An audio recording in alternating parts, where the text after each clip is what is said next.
Bienvenidos a otro capítulo de Think Lab. La libertad de expresión bajo vigilancia. En 1999, la Cámara de Representantes de Washington aprobó el proceso de impeachment del presidente Clinton por su escándalo sexual con la becaria Mónica Lewinsky. La decisión y segura remoción del presidente pasó al Senado, dominado por el Partido Republicano. Para ello, se necesitaban 2/3 de los votos, número asegurado, según las intenciones manifiestas de los senadores, que querían ver al presidente saliendo por la puerta de atrás de la historia. Perdido por perdido, la defensa del presidente contrató a Larry Flynt, el mogol de la pornografía mundial, dueño de revistas y productor de películas del género.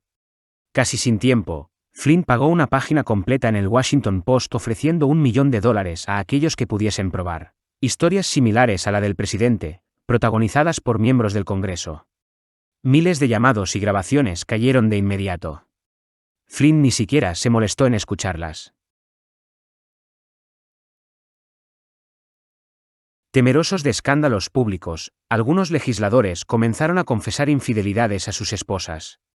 La voz más importante a favor del impeachment, el portavoz de la Cámara Baja y representante del ultraconservador estado de Luisiana, Bob Livingston, renunció misteriosamente el mismo día en que se debía votar. Desde entonces, Bobby se dedicó al lobby en Washington, es decir, a visitar a los legisladores en sus oficinas y a invitarlos a fiestas para hablar de negocios. De repente, la mayoría condenatoria en la Cámara Alta se convirtió en minoría. 10 senadores republicanos votaron a favor de perdonar al presidente demócrata. De la obligación de matar a pedradas a la infiel, legislada en el Antiguo Testamento, se pasó, en pocos días, al amor del Nuevo Testamento: vete, hijo, y no peques más. El presidente fue perdonado. Este recurso del enchastre ajeno es viejo conocido entre los agentes de CIA y la NSA. Pero la industria privada del enchastre y la intimidación también es un negocio privado. Los clientes más frecuentes de estas empresas son poderosos políticos y otras empresas privadas con poder de extorsión en su noble lucha por la libre empresa y la libre competencia.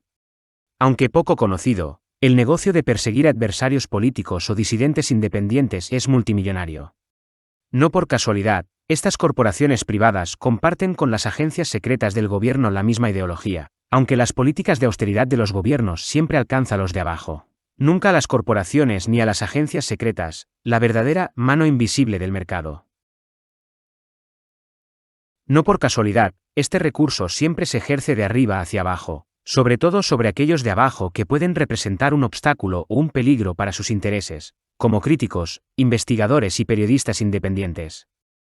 En junio de 2022, se reveló que el joven periodista Nate Monroe del Times Union de Jacksonville, Florida, había sido vigilado y fotografiado por una empresa consultora de Alabama, cuyo eslogan es: "Resolvemos problemas". Una fotografía que se hizo pública lo muestra conversando con su novia en el patio de su casa. El pecado de Monroe fue hacer un trabajo decente de investigación sobre el intento de privatización de la gigante eléctrica de la ciudad de Jacksonville, SEA, la que luego se reveló como un plan deliberado y corrupto de sus propios directores, aplicando la vieja estrategia de la receta neoliberal: convertir una empresa pública en ineficiente para que la opinión pública apoye su venta a los eficientes privados. Otra vez, la mano invisible del mercado.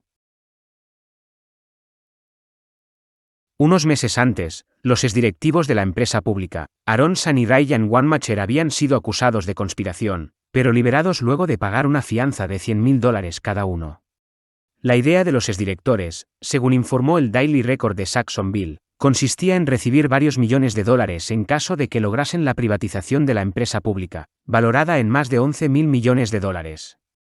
Según la información revelada por el Florida Times Union, reconocida por la propia empresa de Alabama, el archivo sobre el Monroe consta de 72 páginas e incluye su historial financiero, su afiliación política, los nombres y números de teléfonos de sus parientes y vecinos, su número de seguro social, la marca de su automóvil, los números de su licencia de conducir, la patente de su auto y los lugares donde ha vivido desde su infancia.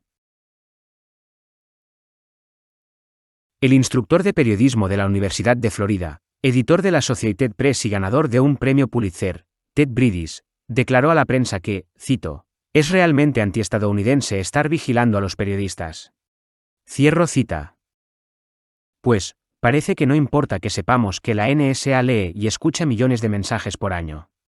Siempre que en este país se revela un caso de corrupción o de moral dudosa se lo califica así, antiestadounidense, no importa si se trata de una tradición con un historial de un par de siglos.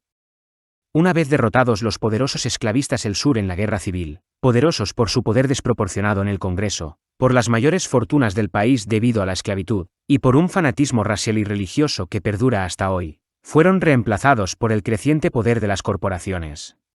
Los empresarios más poderosos continuaron las prácticas de explotación, deshumanización y concentración de la riqueza de los esclavistas, solo que desde finales del siglo XIX los esclavos fueron reemplazados por trabajadores asalariados. De la misma forma, fueron demonizados como peligrosos individuos que querían subvertir el orden de Dios, según el cual la libertad, la civilización y el progreso existen gracias a los de arriba. Diferente a las dictaduras personalistas o de las juntas cívico-militares, en las democracias liberales se suele aceptar lo que en Estados Unidos se encuentra resumido en la primera enmienda. Gracias a este primer artículo del Bill of Rights, el derecho a expresar una opinión está protegido de la amenaza de terminar en la cárcel. No es poco. Naturalmente, las limitaciones a este derecho y los recursos del poder para limitar este derecho básico de los de abajo son múltiples.